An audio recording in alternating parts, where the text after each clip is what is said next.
Namo tassa bhagavato arahato samma sambuddhassa. Namo tassa bhagavato arahato samma sambuddhassa.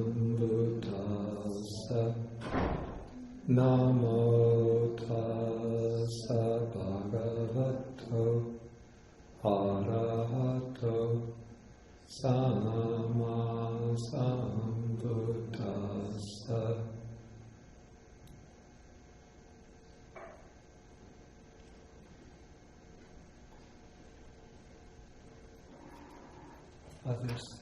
Are there more, enough seats?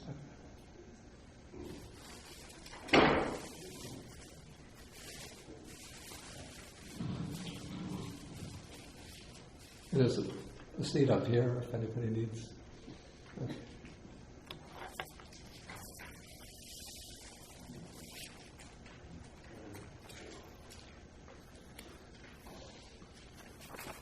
It's a little disorienting to come into the new environment, like switching over from a Windows to a Macintosh, maybe.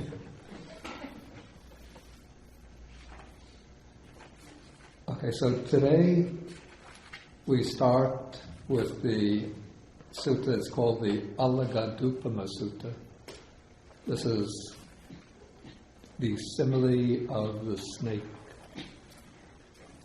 And this is Sutta number 22 in the Majjhima Nikāya, beginning on page 224. And this sutta will reveal to us something of you might say, another side to the Buddha. Like often you think the Buddha is just a jolly guy with smiles, a smiley face, and big hug, with a lot of love and compassion for everybody.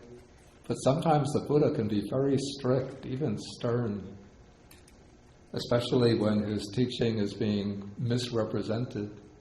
And we see that would be the case in this discourse. Okay, so the sutta begins when a certain monk whose name is Arittha, he doesn't figure elsewhere in the text to my knowledge, begins to spread what is called a pernicious view, or a wrong view. Thus, he says, as I understand the Dharmma taught by the Blessed One, those things called obstructions by the Blessed One are not able to obstruct one who engages in them. And this statement by this monk named Arittha is actually a direct contradiction to what the Buddha himself says. Since the Buddha has pointed out that certain things or certain activities are obstructions, that is, obstructions to the fulfillment of the spiritual life, to the attainment of awakening or liberation. And here, Arittha is saying that these are not obstructions, that they're not able to obstruct one who engages in them. And in Sutta number 12 in the Majjhima Nikāya, this is the greater discourse on the lion's roar, the Buddha speaks about what are called the four, sometimes translated the four kinds of intrepidity, or maybe more simply, the four kinds of certainty that the Buddha has regarding his teaching. For those who have the whole book, this is on page 167. And it's in paragraph 25. He says, I see no ground on which any recluse or Brahmin or anybody at all could accuse me thus. those things called obstructions by you are not able to obstruct one who engages in them. So this is the third ground of intrepidity, or third ground of certainty that belongs to the Buddha or the Tathagata. And so this monk named Arittha is directly rejecting or explicitly rejecting that ground of certainty, that ground of self-confidence of the Buddha. And the Pali version of this sutta, it's a little bit indirect or implicit when it speaks just very generally about those things called obstructions by the Blessed One. But there is a Chinese counterpart to the sutta in the Majjhima Agama Zhongla Hanjing. It's sutta number 200 in that collection. And it states quite explicitly that the monk Arittha is proclaiming that the indulgence in sensual pleasures is not able to obstruct one who indulges in them.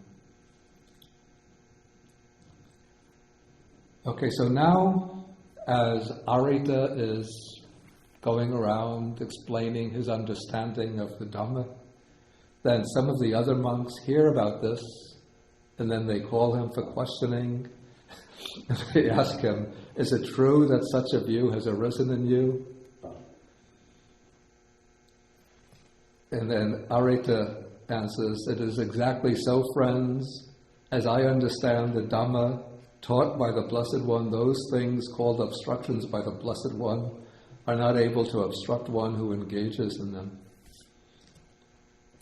Actually, if you were reading this text in the Pali, then when you come to paragraph 3, when the monks question Arittha, they say, friend Arittha, is it true that such a pernicious view as this has arisen in you, that as I understand the Dhamma taught by the Blessed One, those things called obstructions by the Blessed One are not able to obstruct one who engages in them? And then when Arittha replies and says, yes, it is exactly so, he repeats that. So if you ever think you're in danger of forgetting that statement, all you have to do is read the sutta in the original and you'll have it pounded into your head about 10 times.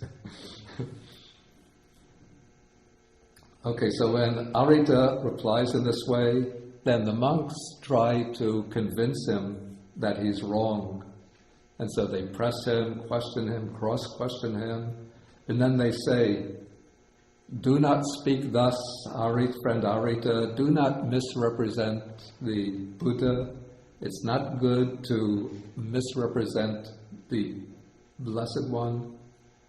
For the Blessed One would not speak thus, for in many ways the Blessed One has stated how obstructive things are obstructions and how they are able to obstruct one who engages in them. And now at this point, the monks make it explicit what Arittha was actually teaching. Because they go on to say, the Blessed One has stated that sensual pleasures provide little gratification, much suffering and despair, and that the danger in them is still more. And then they bring in these similes. Some of them seem a little bit on the severe side. Okay, with the simile of the skeleton, with the simile of the piece of meat, the simile of the grass torch, the simile of the pit of coals, the simile of the dream, the simile of borrowed goods, the simile of fruits on a tree, the simile of the butcher's knife and block, the simile of the sword stake, the simile of the snake's head. The Buddha has stated that sensual pleasures provide little gratification, much suffering and despair, and that the danger in them is still more. Then if one wants to find what is being indicated by these similes, one finds these similes treated explicitly in Sutta number 54 of the Majjhima Nikāya.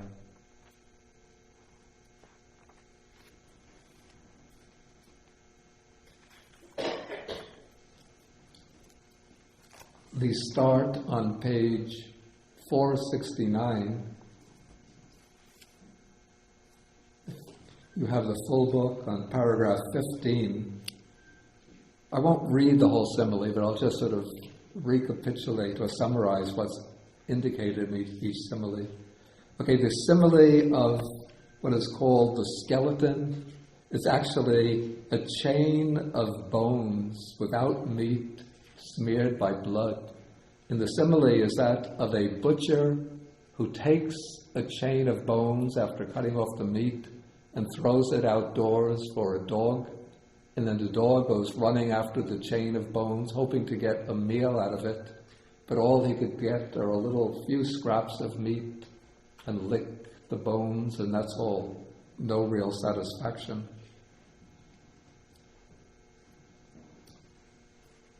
Okay, the next one is the simile of a piece of meat. Okay, this is a case where there's a piece of meat maybe lying on the street, and then a bird, like a vulture or a hawk, descends on it and picks it up and flies away. And then other birds, other hawks or other vultures come flying after him, attacking him and clawing at him and pecking at him, trying to pull that piece of meat away from him. And so when one goes seeking after sensual pleasures, maybe one gets a little pleasure as one is enjoying it, but other people are competing with you for the same pleasure, and then creating trouble for you, injuring you, attacking you, sometimes even killing you. And so that is the danger in sensual pleasure. Okay, the third simile is that of the blazing grass torch. Okay, so this is the case of somebody who picks up the torch thinking to get light out of it, and he walks with it against the wind, and the wind is blowing in the opposite direction and blows the flames towards his hand, towards his face, and he gets burnt.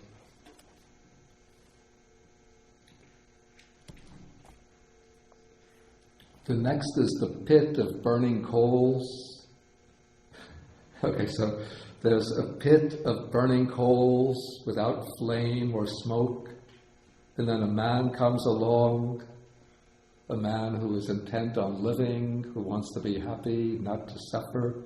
But two strong men grab him by both arms and drag him towards the charcoal pit, and he will struggle and pull and wiggle to try to escape from them. But they keep on pulling him and throw him into the charcoal pit. And the sensual pleasures are similar to a dream. Okay, this is like a man who falls asleep and he has a dream about beautiful gardens with lovely meadows, lovely flowers. Then he wakes up and he's back to everyday reality. When I wake up and look out the window, I see a lovely lake, a lovely forest, lovely meadow. But suppose one is living in the city with the elevated subway train going right outside one's window, and down on the street there are people hustling back and forth, buses running, crowds walking back and forth. And so when you wake up and look out the window, all of the beautiful parks, gardens, lakes are gone. Okay, sensual pleasures are like borrowed goods. Okay, this is like a simile of, to put it in modern terms, it might be like a man who goes to one of these rent-a-car services. He rents a very nice, impressive car, and he maybe goes to rent a tuxedo place and puts on a tuxedo. Or is there rented jewelry places? They have them now. He rents the jewelry, And so he goes driving through the neighborhood, driving his rented car with the rented jewelry, rented tuxedo, a rented suit, and everybody is looking at him with admiration, some with envy. But then the rent-a-car service calls him up and says, you have to return that car, it's overdue, and pay the fee, pay the late fee. The rented tuxedo place calls him up and says, you have to return the tuxedo and pay the late fee. The rented jewelry place calls him and says, you have to return the jewels and pay the fee. And so when he gets finished paying all of these fees, now he's in debt. And nobody is admiring him, nobody is envying him. They're thinking, oh, what a miserable person that is. Oh, how he's gotten himself into so much trouble. And then if he can't pay the debt, then the creditors come and they demand that he be put into prison. Okay, so sense pleasures are like borrowed goods. And like fruits on a tree, okay, here there's a grove or an orchard with fruit trees, and a man comes along with a bag. He wants to pluck the fruits and collect them and take them home. So he climbs up the tree with his bag, starts plucking the fruits, putting them into the bag. But while he's up high in the tree, some other men come along thinking, we need some logs of wood in order to make fire during the winter when it gets cold. Let's choose a tree. This is a good tree. We'll cut it down. And the man is way up high in the tree, and they start cutting. And the man is yelling, hey, I'm up in the tree. And the two men say, did you hear something? The other man says, no, it must be your imagination. They go on cutting, and because of the sound of the chopping of the tree, they don't hear the man yelling down, until finally, when the tree is completely cut, it comes tumbling down, and the man who is on top of the tree collecting the fruits falls down and gets injured.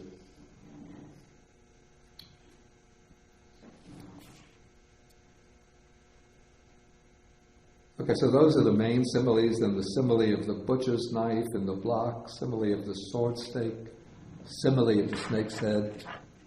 I don't think that they're in this sutta, number 54. Yeah, but basically you could interpret them along the same lines. Okay, so the monks are here drawing upon these similes and trying to convince the monk Arittha to give up his view. And finally, they could not succeed in convincing him. So finally, they decide to report this to the Buddha. And so they go to the Buddha, they report what has been taking place. The Buddha then asks a monk to call Arittha. Arittha comes to the Buddha's presence. And then remember, this is the way the Buddha, when he wants to criticize somebody, as I pointed out, was it last week or 2 weeks ago? He doesn't immediately pick up on the reports that others make about a case of misconduct. But before the Buddha will reproach somebody, he first will ask the person who is being criticized whether the reports that are being spread about him are true. So he wants the person to admit on his own that there's some validity to those reports. So he says, is it true that you have been spreading this pernicious view? As I, again, repeats the same thing, as I understand the Dharma taught by the Blessed One, those things that the Blessed One calls obstructions are not able to obstruct one who engages in them. Arittha admits this, and then the Buddha criticizes him. And he says, "To whom have you ever known me to teach the Dharma in that way? Have I not said in many ways how obstructive things are obstructions, and how they are able to obstruct one who engages in them?" And then the Buddha repeats the same thing that the monk said, referring to these similes on sensual pleasures. Okay, at this point I want to explain a little bit about the place of sensual pleasure and sensual desire in the Buddha's teaching. And why is it that the Buddha is criticizing this monk so severely, so sternly, for spreading this view about sensual pleasures? We know that the basic framework for the Buddha's program of liberation is the Four Noble Truths. And the Four Noble Truths begin with the noble truth of suffering. And then the Buddha, in the second noble truth, traces the cause or origin of suffering. And then in the third noble truth, he teaches that to reach the complete end or cessation of suffering, it's necessary to uproot or to eliminate the second noble truth, the cause of suffering.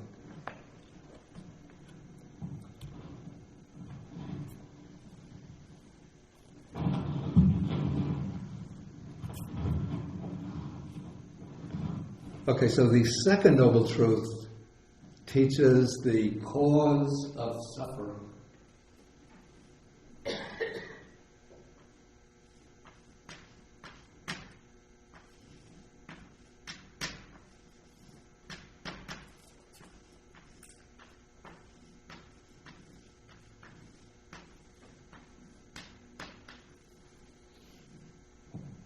And what is the cause or origin of suffering? Clinging, of course, is part of the process, but the more fundamental factor. Craving is the one that's the word that's usually used. Craving.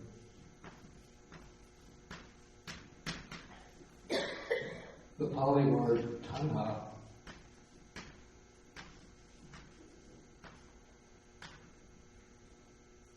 Actually, one could see it more clearly in the Sanskrit word.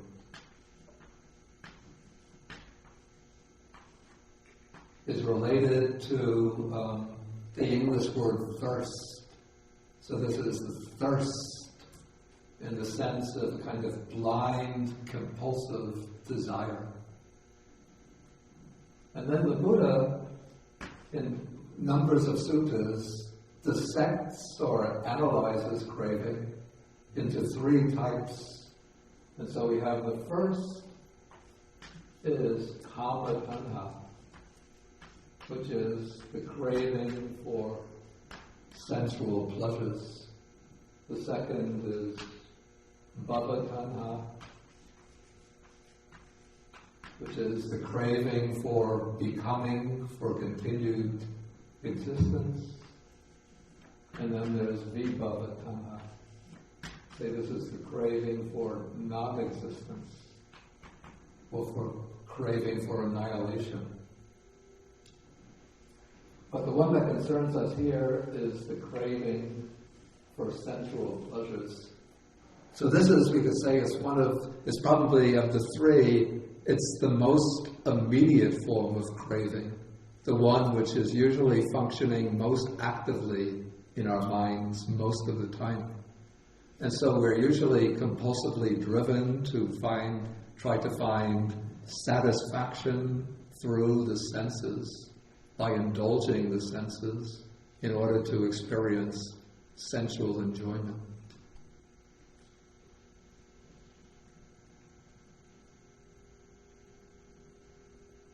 Then, when the Buddha speaks about the process of developing meditation,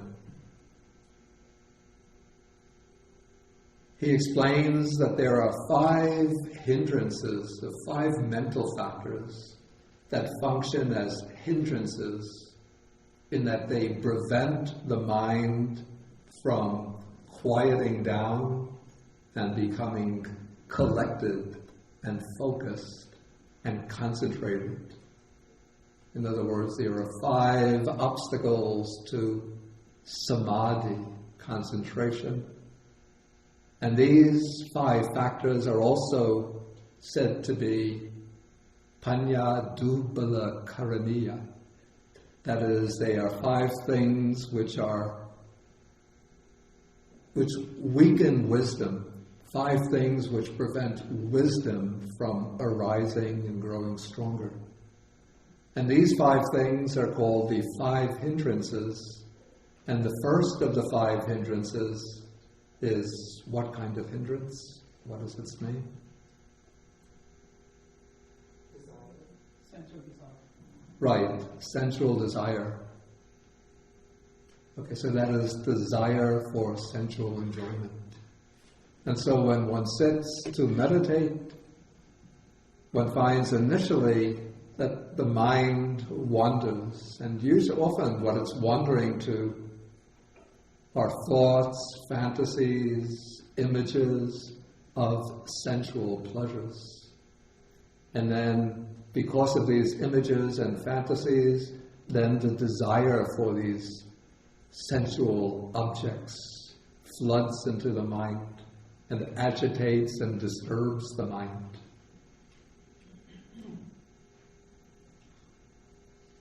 Okay, and so to help his disciples overcome sensual craving and sensual desire, the Buddha taught a gradual process, and he formulated his teaching differently for people in different walks of life, for different lifestyles.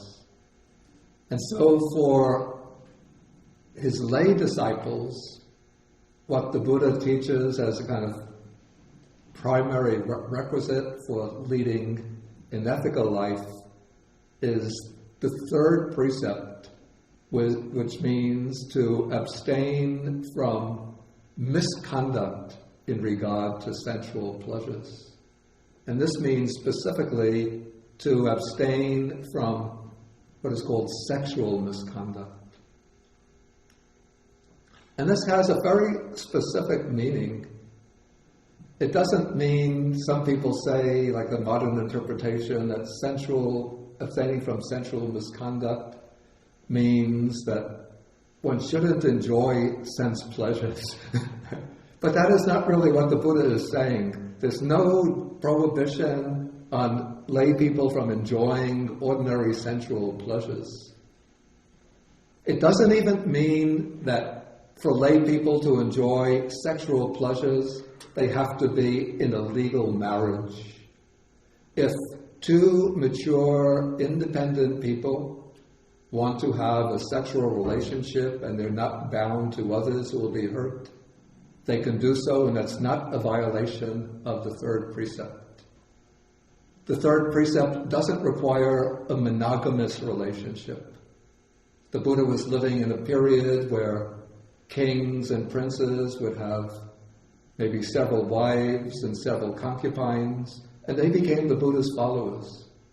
And the Buddha didn't say you should only have 1 wife, get rid of the others. But what the 3rd precept prohibits is having a sexual relationship that violates a commitment that one has made oneself to another person, or to have a sexual relationship with somebody who is under the protection of another, or who is in a committed relationship to another person. So that would be, I think, correspond to what we call adultery. And it would also mean having sexual relations with minors, or even with people who are over the legal age, but if they're protected, they're under the guardianship of parents, or an older brother, older sister, then they are off bounds, so to speak. So that is the ethical precept that the Buddha has laid down for lay followers as the guidance in everyday life. But then he is sort of steering lay people towards a stronger path of renunciation by teaching on certain occasions during the month, which are called the Uposatha days. These would be, according to the lunar calendar, the full moon day and the new moon day, or the dark moon day. He commends the undertaking of 8 precepts, and in the frame of the 8 precepts, the 3rd precept is changed from abstaining from sexual misconduct to observing celibacy. So at least for this day and night, one is abstaining from any kind of sexual involvement and adopting the lifestyle of a monastic person. Okay, but now when one decides to move from the household life into the monastic life, then one, in principle, makes a commitment to undertake the full training which is directed towards overcoming the causes of suffering, particularly to overcome craving in all of its forms. But in actual practice, that will mean overcoming the expressions of craving for sense pleasures. And then this is done explicitly by taking up the life of celibacy. And so the Buddha laid it down as a very fixed principle of his teaching, that those who go forth into the homeless life, those who take the initial ordination as well as the full ordination, have to be perfectly committed to observing celibacy. And if one breaks this principle of celibacy, then in effect one breaks one's monastic status. One loses one's monastic status. Okay, so the Buddha was very insistent on the observance of this principle. And now what this Bhikkhu Arittha was saying, in effect, is that even though it's expressed very indirectly by way of innuendos and hints in the wording of the text, but what he's really saying is, okay, guys, I'll put it a little crudely, okay, guys, it doesn't matter that you've shaved your head and that you're wearing ochre-colored robes, but there are some lovely girls in the next town. Let's go get them. So he's pretty much saying that even though we're monastics, we're not bound to observe celibacy. We can indulge in sexual activities, and that won't be an obstruction to us. And so by teaching in this way, even by hints and by indirect statements, Arittha, this monk Arittha, is attempting to overthrow the rule of celibacy that the Buddha has laid down for the monastic order. And so this is why the Buddha is so strict and so stern, even a little bit harsh in his criticism of Arittha. So coming back to paragraph 7, he turns to the other monks and he says, has this monk Arittha kindled even a spark of wisdom in this Dhamma and discipline? Then the monks say, how could that be? No, that he hasn't. Okay, when they say this, then this is a stock description when somebody is defeated in a discussion or debate. The monk Arittha sits there silent, dismayed, his shoulders drooping, his head down, glum, and without response. maybe your son Ben, he knows this from his debating team. He defeats his opponent in debate, then the student sits there silent, dismayed, shoulders drooping, glum, without response. Okay, then the Buddha says, now I'm going to question the monks about this.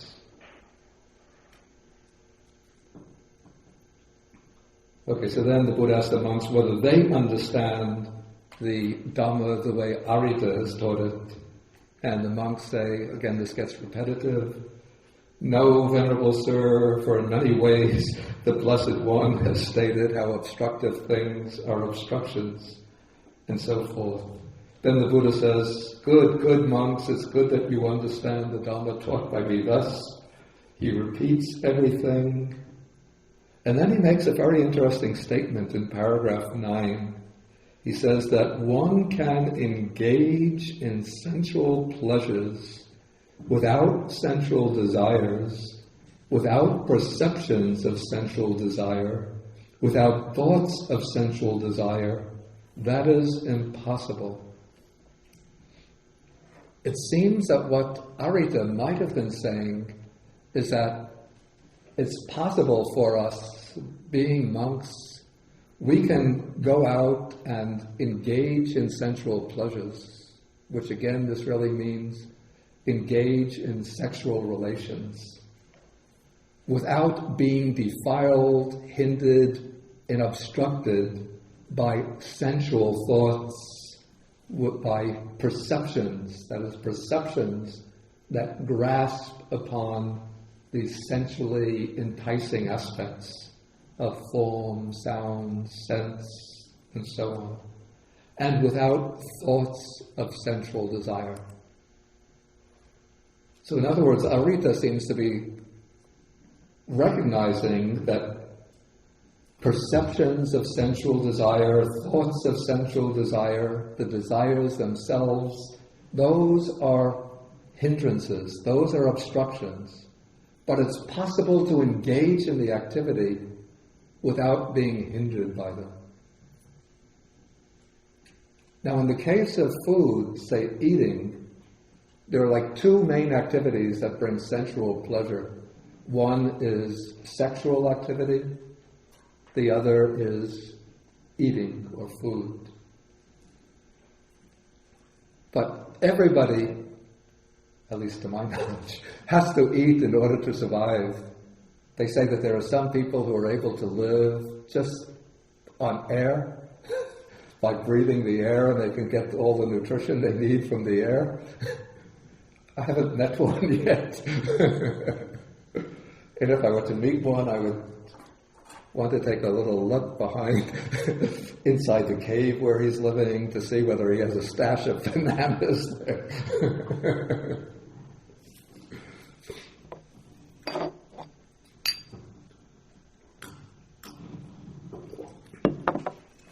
But apart from this rare case, if it's at all possible, everybody else has to eat. And normally eating will excite, well, if we don't get food for some time or don't get the exact food that we want, then we start thinking about the food that we want. If 2 weeks go by and there's no ice cream served up in the dining hall, then even though I might have very delicious Chinese, vegetarian food, fruits, even cake, but no ice cream, 2 weeks have gone by. I go back to my room, have to write something, thinking ice cream, sit in meditation, in breath, out breath, ice cream, ice cream.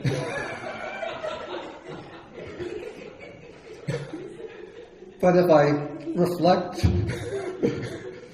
then thoughts about ice cream, thoughts about exciting and delicious food vanish.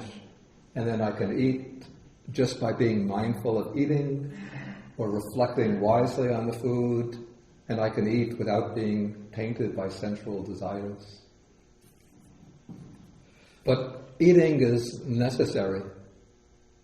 But in the case of indulging in sexual pleasure, the Buddha is saying that it's impossible to indulge in sexual activity without having perceptions of sensual desire, without the thoughts of sensual desire, without the desires themselves. And those desires are some aspect of kama-tanha, the craving for sensual pleasure. Okay, maybe at this point I'll pause and I'll ask whether there are any questions. So please feel, let me just get my glasses. Okay. Nina? Rena? Nina? Nina, okay. I didn't quite understand how monogamy was not prohibited because... How monogamy was not... prohibited because if there were people that had several wives, Yeah. the Buddha didn't think that it was okay? Is that what you're saying? Yeah. You see, the third precept is not an injunction that one has to strictly observe monogamy. Because in the Buddha's time, it was customary for, kings would have several wives, several concubines, maybe princes, members of royalty. Probably the Buddha himself before his renunciation, though the text usually speaks about him becoming married to his wife Yasodhara, but it's said that he lived in 3 palaces, one for each season of the year, and in the palaces he was surrounded by dancing girls, dancing musicians, female musicians. And so I assume that these dancing girls and female musicians, some of them were his concubines. And so monogamy, he didn't make monogamy a requirement, but what is prohibited by the third precept is having sexual relations with somebody in a way that violates either a commitment that you yourself have just made to another person, or a commitment or an obligation that the other person, the partner, has to somebody else. But even though I say this, that the Buddha didn't enforce monogamy, but he still encouraged it with the statement that the ideal is that one should be content with one's own wife. Thank you. And so I should also add to this that because the Buddha didn't insist on monogamy, that Buddhism has been able to adapt itself to different cultures according to the prevailing norms of those cultures. Like, for example, in Tibet, the customary practice is not polygamy. Polygamy means one man has several wives, but the opposite, polyandry, where one woman will take several husbands. Why that happened in Tibet, I don't know. I don't know enough about the culture. But that is just the customary practice. But once the woman enters into relations or takes on several husbands, then that becomes a committed relationship between that one woman and her several husbands. Even though it involves hurting people. It what? Even though it involves hurting people. It winds up... Even though it involves hurting people. No, it doesn't hurt the people. Well, it does, because, if your husband is having another wife, it does have an impact. Oh, that is true, actually. That is true. So it does hurt. That is true, yeah. So maybe he just relented according to the customs, but I can't imagine that ethically he would have accepted it.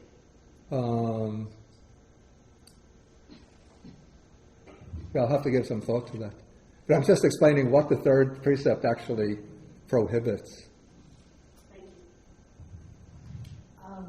I would have a comment on that. I think in a culture where it's the norm, Yeah. it would be less hurtful. Yeah, in itself it would be less hurtful, but there was often a tense relationship in, say, households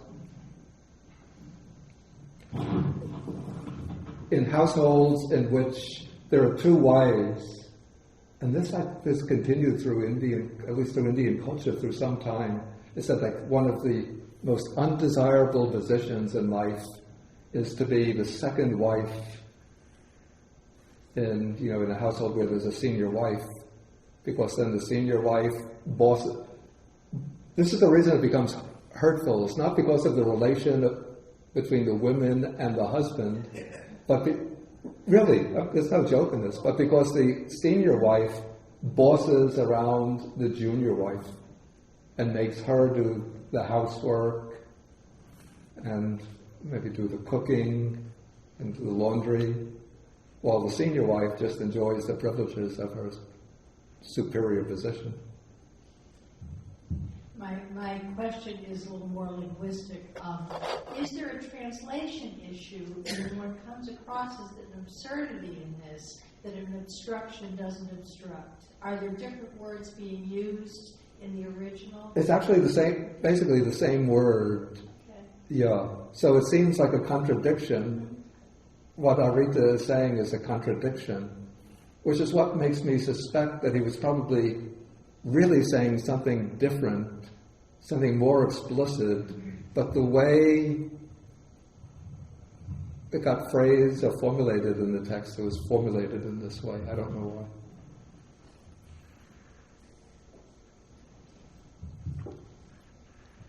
In fact, if I remember now the Chinese version of the sutta, it doesn't say obstruct.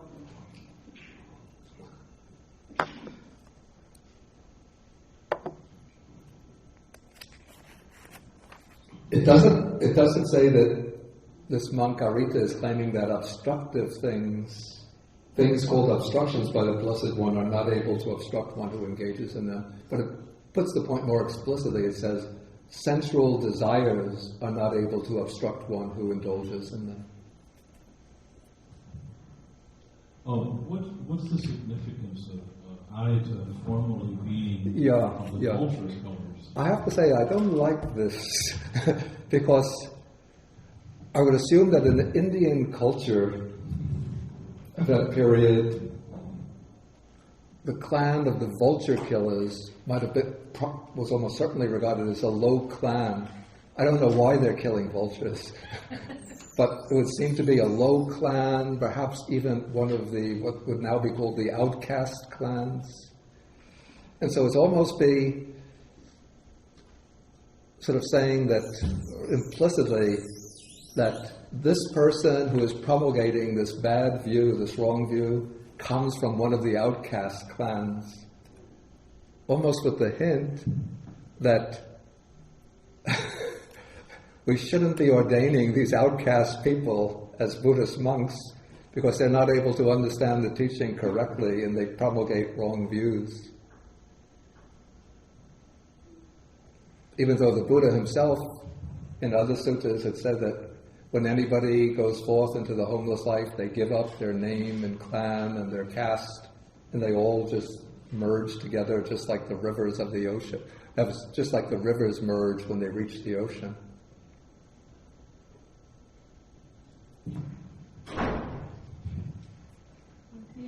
This Arittha's wrong view refers exclusively to sexuality. So what the Buddha is supposed to do is just sexuality for monastic people, or is his wrong view does his wrong view refer to sensual pleasures in general, in a broader sense, through the five senses? I would say that perhaps both senses are being indicated here. That in a way, of course, the indulgence in sensual pleasures is a hindrance in the more general sense, in that it's an activation of sensual craving and of sensual desire, and so it will function as a hindrance in the development of the mind. But I think the reason why it causes such a rustling of robes in the Sangha is that he seems to be saying that it's okay for the Buddhist monks to indulge in sexual activities. In fact, the way the commentary, which is not always to be trusted, but anyway, the way the commentary tries to formulate what is the reasoning that led Arittha to this conclusion, And what the commentary says is that Arittha had observed that there were lay people, lay disciples of the Buddha, who achieved the stages of stream enterer and once returner, and they were still able to enjoy sensual pleasures, to engage in sexual activities. And so then Arittha reflected, well, if lay people could achieve the paths and fruits, the first two stages of awakening, without having to observe celibacy, why shouldn't we as monks be able to do the same thing?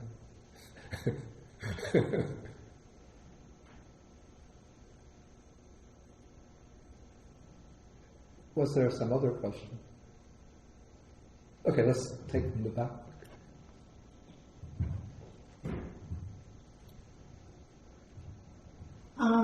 Really quick, I was just wondering, was Buddha against having sexual consorts?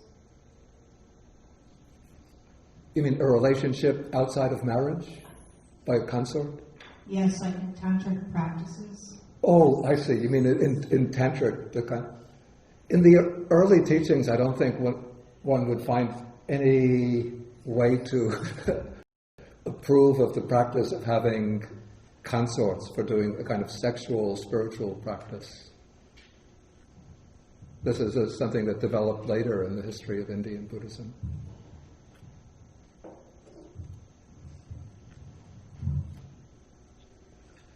Okay, if there are no further questions, then I want to continue. Okay, now there's going to be something of a change of theme in the sutta. Or at least, let's say, a change of emphasis, since what follows here is still picking up on the behavior of the monk Arittha, but it shows a kind of the underlying agenda, let's say the underlying agenda that Arittha had. And this is what is called the wrong grasp of the Dhamma. That one learns the Dhamma not for the purpose of fulfilling the proper aim of the Dhamma, not for obtaining the true benefits of the Dhamma, but one learns the Dhamma in order to engage others in debates and defeat them in debates. This could be a particular weakness in the Indian mind, because the Indian spirituality can become very intellectualized. And so it's become a tradition, even at the time of the Buddha, for the ascetics belonging to the different schools of spiritual teachings.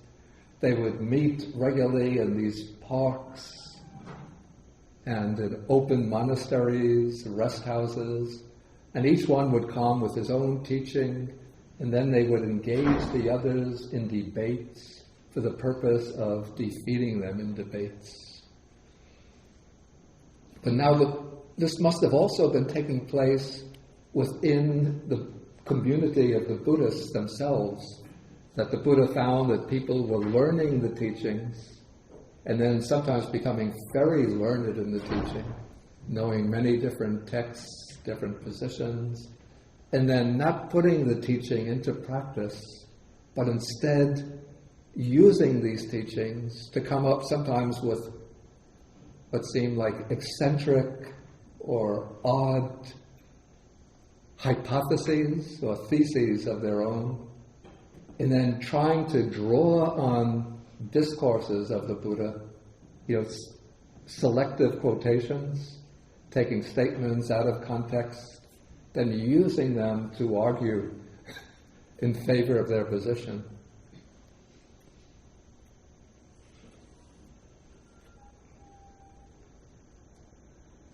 Like in the Dhammapada, for example, there is a verse, it's a rather peculiar verse, it says, even though one slays mother and father, 2 Brahmins and a Kshatriya king, one still goes blameless.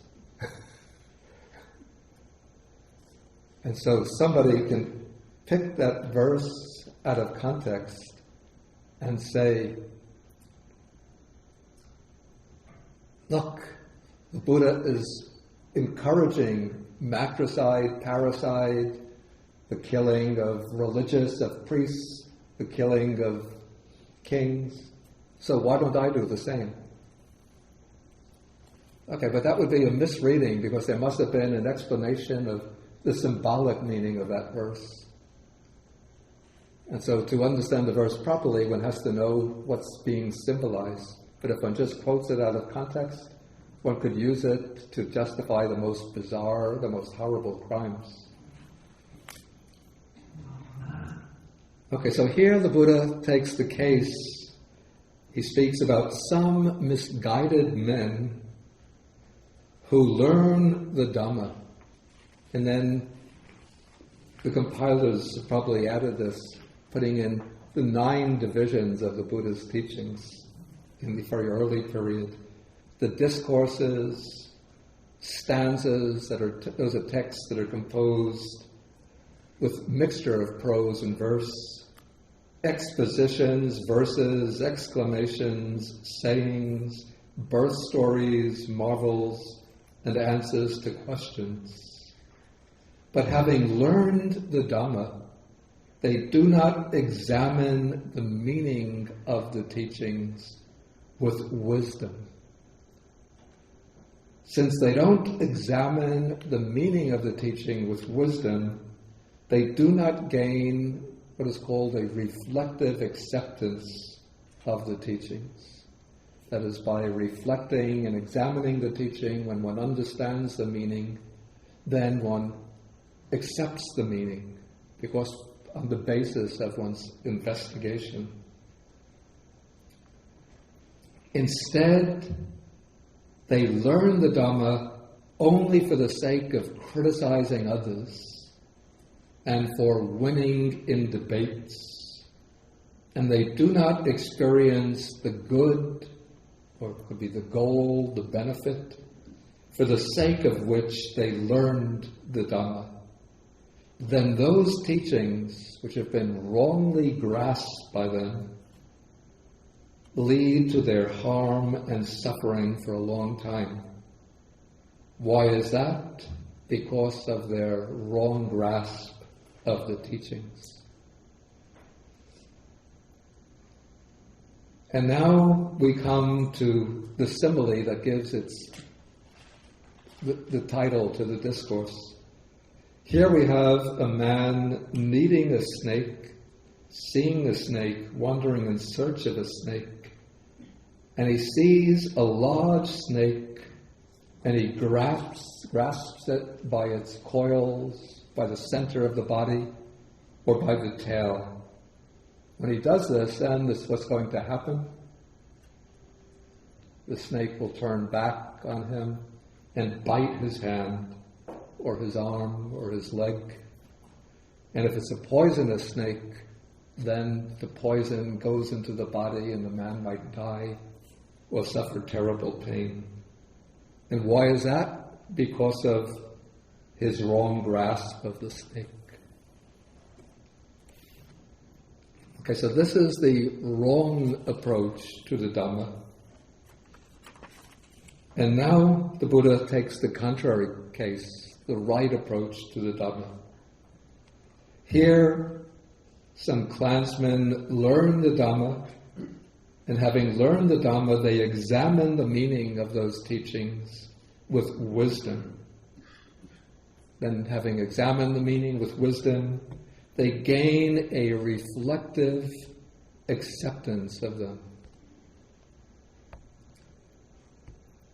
They do not learn the Dhamma for the sake of criticizing others and for winning in debates, and they experience the good, the benefit, the goal, for the sake of which they learned the Dhamma. Those teachings, being rightly grasped by them, lead to their welfare and happiness for a long time. And why is that? Because of the right grasp of those teachings. And then comes the positive version of the simile. We have the man who needs the snake. He sees the large snake. And then he doesn't just grasp it at the middle of the body with his hand, but he uses a cleft stick. It's a stick with two little branches like this, so he could put the branches over the neck so the snake can't turn its body around. And then having done so, he grasps it rightly by the neck.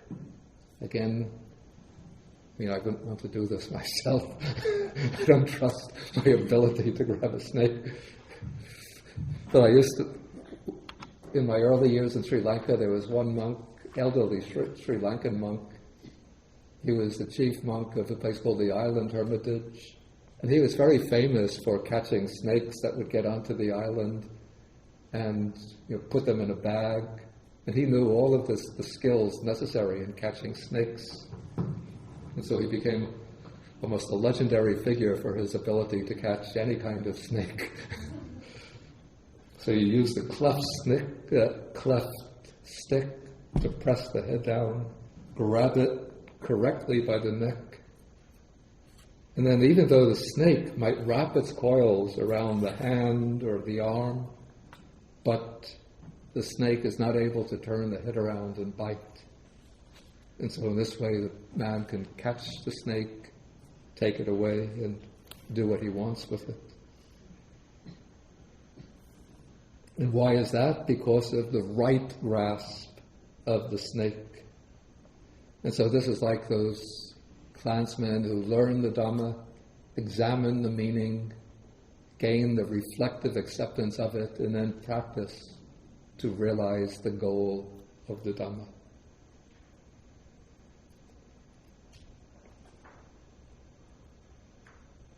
Okay, then the Buddha gives some advice. He says, therefore, when you understand the meaning of my statements, remember it accordingly, and when you don't understand the meaning, then you should either ask me about it or ask the wise monks, like Ananda, Sariputta,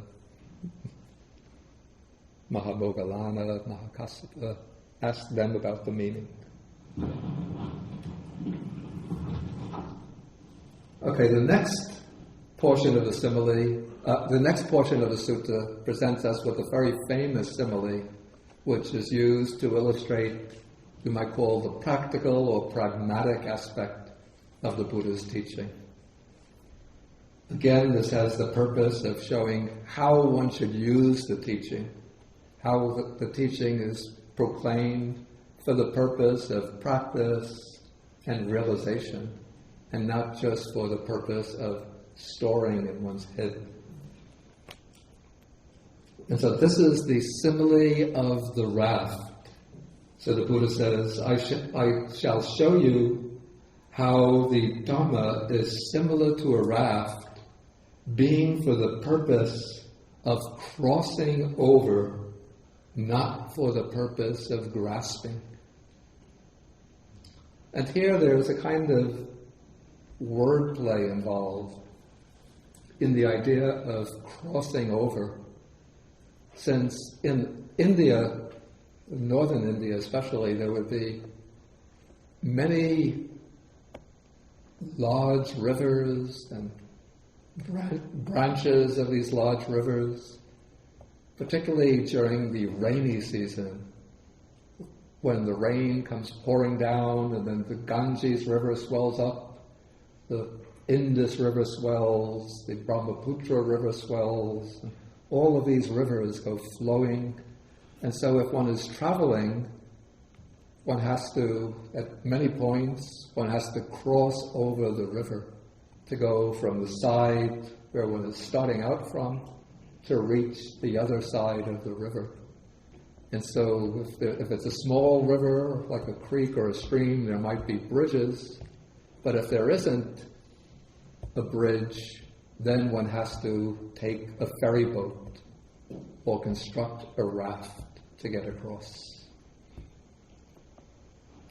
But this idea of going across, of crossing over, then becomes used as a metaphor for gaining liberation or gaining enlightenment. So this shore becomes seen as a metaphor for samsara, the world of birth and death, the world of ignorance and craving, the world of suffering. And the other shore is a symbol for the realm of enlightenment, nirvana, nibbana, the mukti, the state of liberation. And the process of cultivating the path in order to move from samsara to nibbana, this is compared to crossing the river. And so the word crossing over comes to be used for the process of cultivating the path, and the person who is said to be crossed over, that is used to indicate the enlightened person, the liberated person.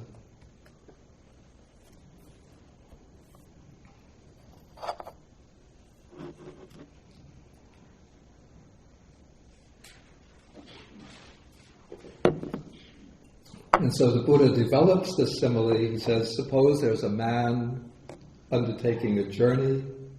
He sees a great expanse of water. The side that he's on is dangerous.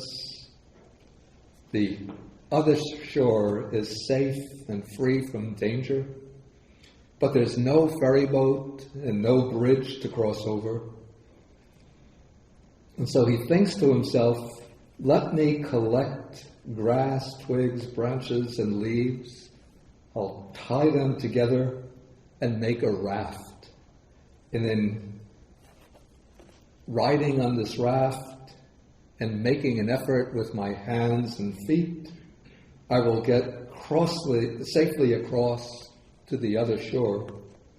And so the man makes the raft, he crosses over the river, and then he might think, this raft has been very helpful to me since I used it to get across the river. Suppose I were to put it on my head or load it onto my shoulders, and then I can go about wherever I want. So now the Buddha says, is this man doing what should be done with the raft? Is he using the raft wisely? And then the monks say, no, Venerable Sir. Then the Buddha says, what would that man do if he is wise? What would he do with the raft once he gets to the far shore? Then the monks reply, when that man got across, then he might think, this raft has been very helpful to me. Suppose I were to haul it up onto dry land or let it float away in the water, and then I can go wherever I want. In that case, the man would be doing what should be done with the raft.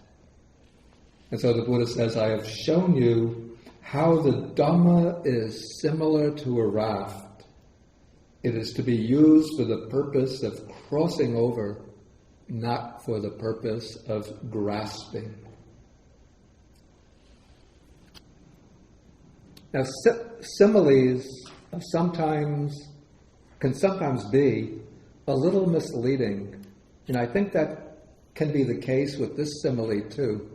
Because in this simile, it's the man who goes across the river and gets on the other shore, who puts the raft on his head or shoulder and then carries it around wherever he goes. But if we apply the simile, the person who reaches the other shore, it's the Buddha or the Arhats. Those are the ones who are enlightened, who have used the Dhamma for its proper purpose, and they will certainly understand what the Dhamma is to be used for. And so there's no chance at all that they'll just carry the Dhamma around in their head without using it for its purpose, since they've already used it for its proper purpose. But those who put the Dhamma on their head or on their shoulders and just carry it around will be the people who are still very much on this shore. And it's generally those types, the same type as the person who grabs the snake in the wrong way and gets bitten. This would be the person who is using the Dhamma, learning the Dhamma, sometimes just to show off, to show how learned and wise he is, or who uses the Dhamma to provoke arguments and disputes, or sometimes what I found in living for many years in Sri Lanka, people base their sense of personal identity on following the Dhamma, being a Buddhist. Like, I'm a Buddhist. Buddhism is the best religion. It's better than the other religions. And so they might have bumper stickers, be proud you're a Buddhist.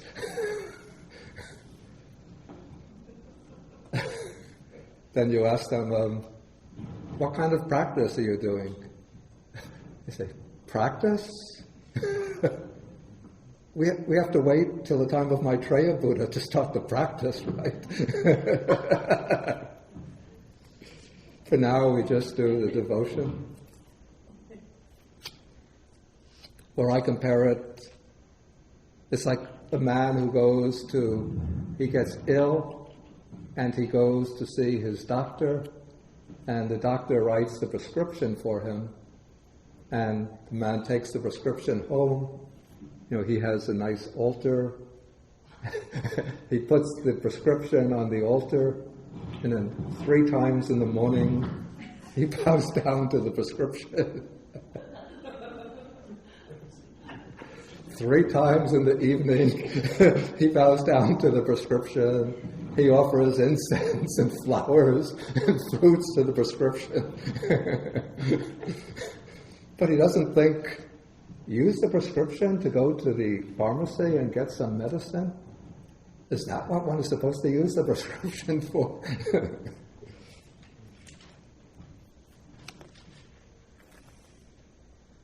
Okay, then comes the very important and well-known statement, paragraph 14. When you know the Dhamma, I'll use the word that's used in the original Pali text. When you know the Dhamma to be similar to a raft, you should abandon even Dhamma. You should abandon even Dharmas. How much more then should you abandon adhammas, non-dharmas? Now there's a certain ambiguity here in the word Dhamma, in the plural.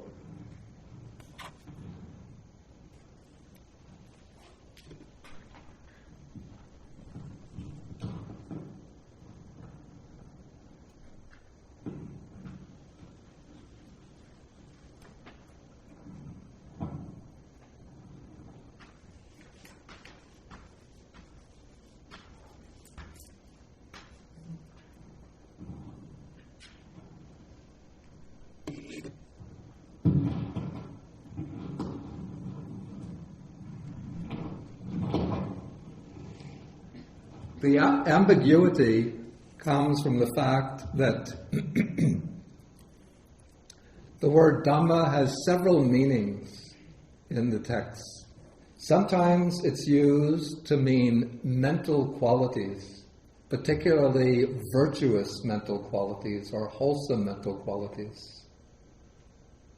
And sometimes it's used to mean teachings. And sometimes it's used to mean phenomena, existing entities in general. And so there's some ambiguity in the original. How exactly should we understand this statement? And this is a problem in being a translator. One has to make choices.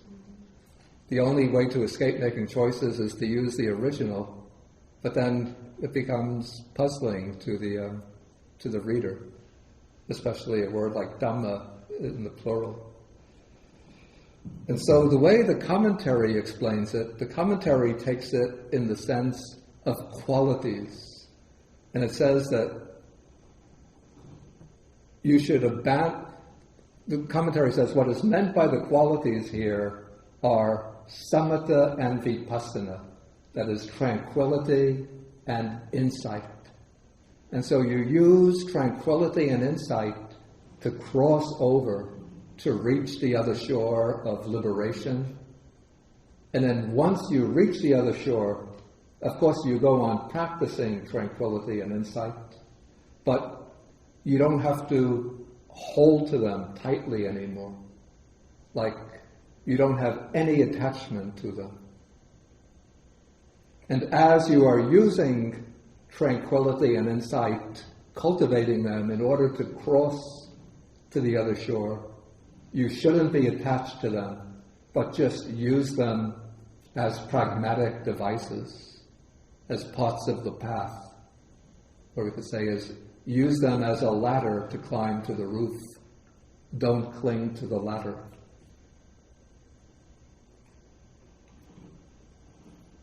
But before you throw the ladder away, make sure that there's a staircase in the building. Okay, so we could understand the statement in that sense, but it seems to me that the sense that's intended should, because that meaning doesn't really connect very well with the earlier part of this discourse. But if we take the word Dhamma to mean teachings, then the statement will agree very well with the simile of the raft and with the simile of catching the snake. You take the teachings like you're catching the snake. You examine the meaning with wisdom, and then you gain the reflective acceptance of them, and then you practice in order to reach the goal of the teachings.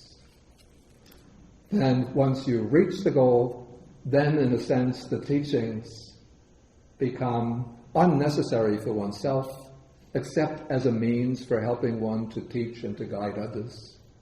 But once one realizes the goal, then one is beyond the teachings. So the Buddha's sense here is that you use the teachings like a raft to get across, but once you're across, you can give up the teachings, and even when you're crossing, don't just cling blindly and with a kind of dogmatic tenacity to the teachings. And certainly you should give up things that are contrary to the teachings.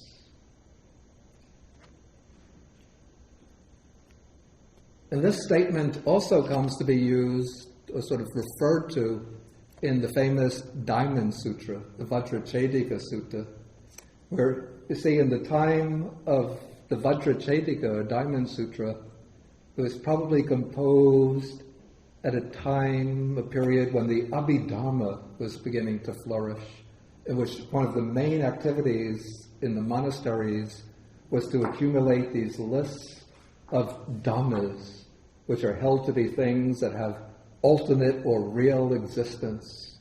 And this became a kind of obsessive concern of monks to get the right lists of the dhammas, the kind of catalog of all phenomena. And so the Diamond Sutra and the Prajnaparamita literature is saying that all dhammas are empty of self-nature. And so Diamond Sutra interprets this with the implication, don't cling to the notion of there being truly existent, self-existent phenomena, but just see all phenomena as being empty of any kind of self-nature.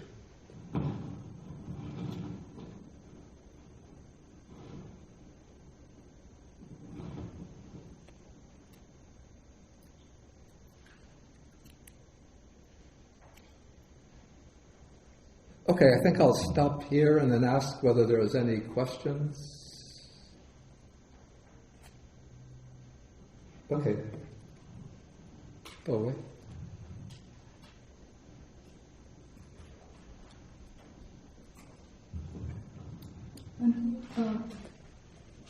When you say it refers to the second meaning of the Buddha's teachings, but the Buddha's teaching in Pali, singular or plural? Yeah, okay, this is an interesting point. Usually it's set forth as a singular, Dhamma, but here the plural is used, it's Dhamma, which occasionally one could have it used in the plural. In fact, sometimes in a single paragraph there will be the transition from the plural to the singular. It's rare. Excuse me? It's rare. I wouldn't say that it's rare. One finds both senses used, or both forms used.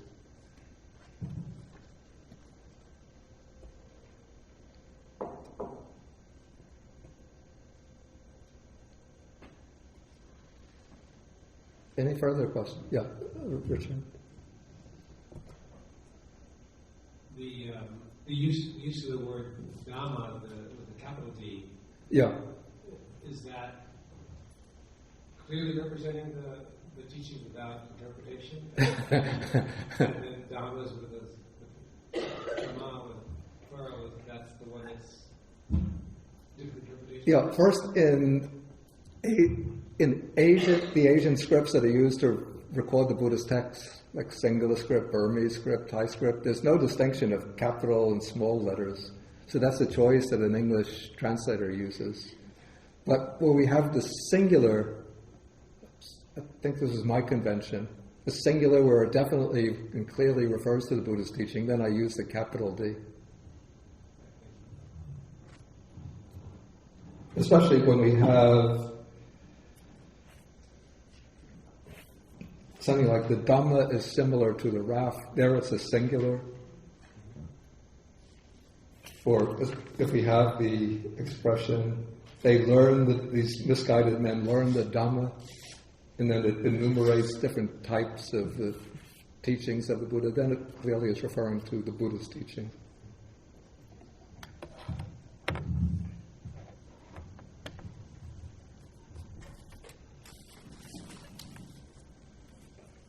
Any other questions out there? Okay, let me take some of the internet questions. Regarding debates, when interfaith groups get together for discussions, should a Buddhist maintain that there is no such thing as a creator God? Okay, I think when interfaith groups get together, of course, Buddhists have to explain the Buddhist understanding, the Buddhist positions. But for there to be friendly and cordial relationships, I would say that the Buddhist doesn't maintain this or present it as a dogmatic position intended to vanquish the followers of other religions or to humiliate them or to...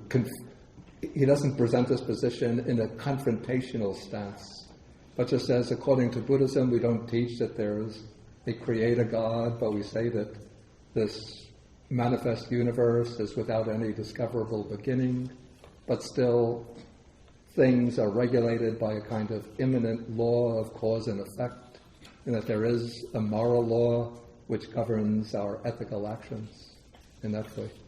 So I think one should try to hold discussions in a friendly spirit aimed at mutual understanding, not in a kind of confrontational, antagonistic way.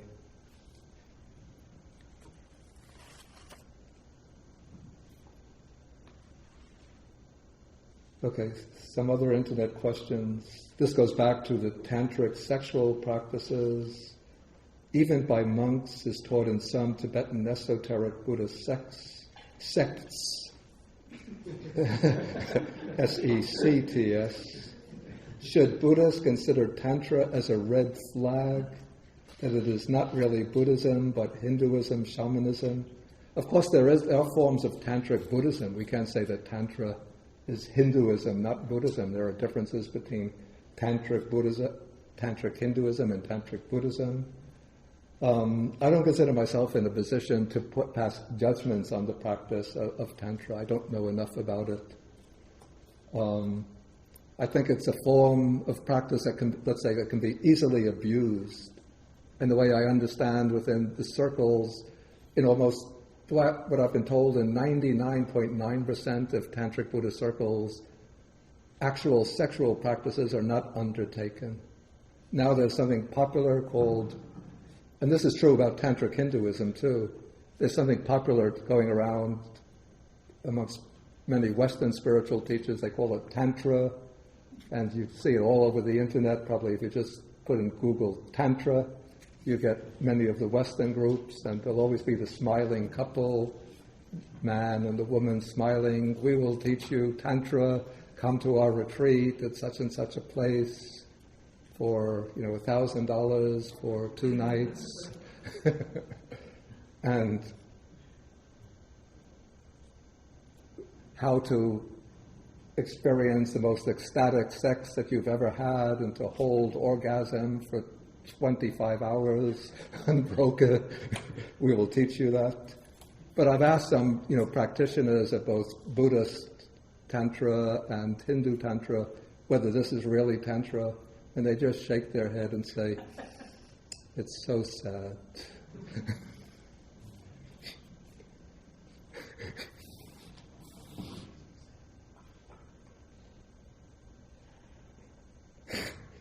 I remember a few years ago, the year 2000, I had gone to Hamburg in Germany to give a lecture, and there was like a kind of spiritual magazine that came out.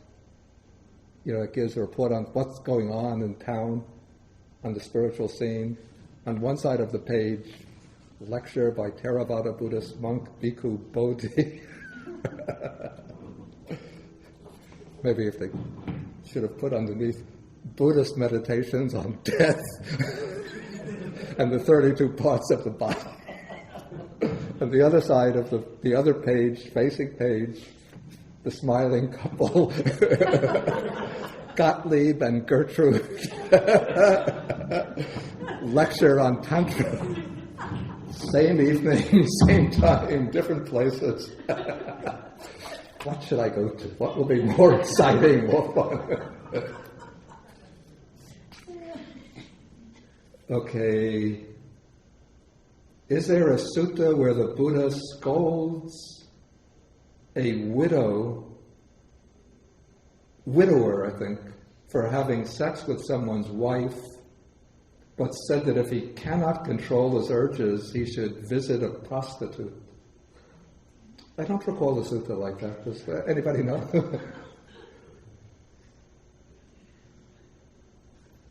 What is the Buddhist view on legalized prostitution, such as Las Vegas? Let me look up Las Vegas in the index.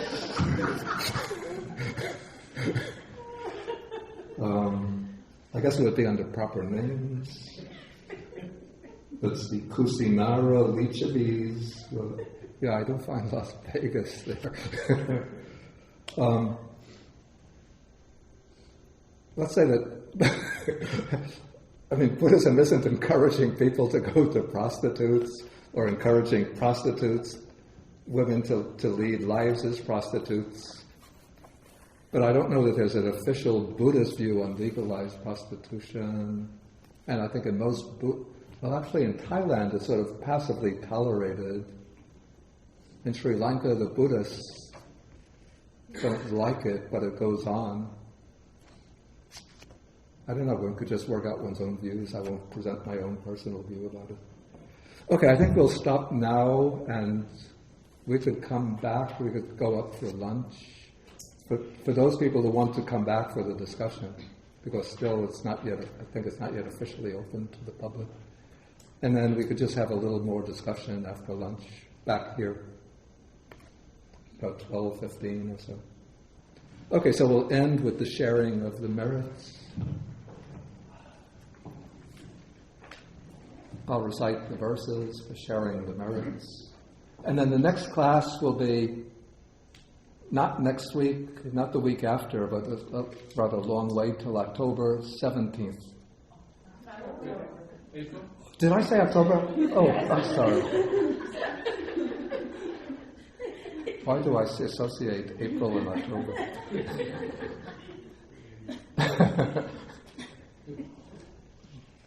Strange. Okay.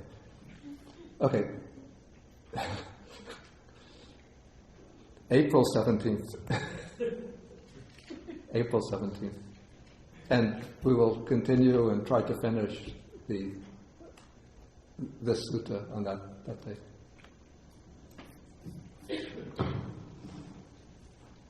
Okay, so we share the merits. I'll recite in Pali.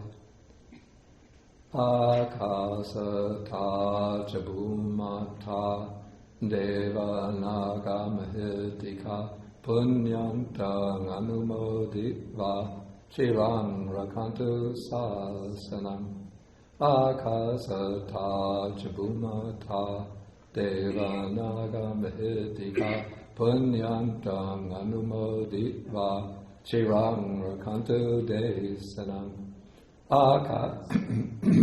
Jabhumata Deva Naga Mahitika Punyantang Anumoditva Chirang Rakantu Mam Parang Etavatacham Hehi Sampadang Punya Sampadang Sabbe Devanumodantu. Do it the short way. Sabbe Bhutanumodantu Sabbe Satanumodantu Sabba Sampati Siddhya Bhavagupadhaya Bhavichihetato Etantare Satakai Upapanna Rupi Arupi Cha Sanya Sanino Dukha Pamuchantu Pusantu Nibutin.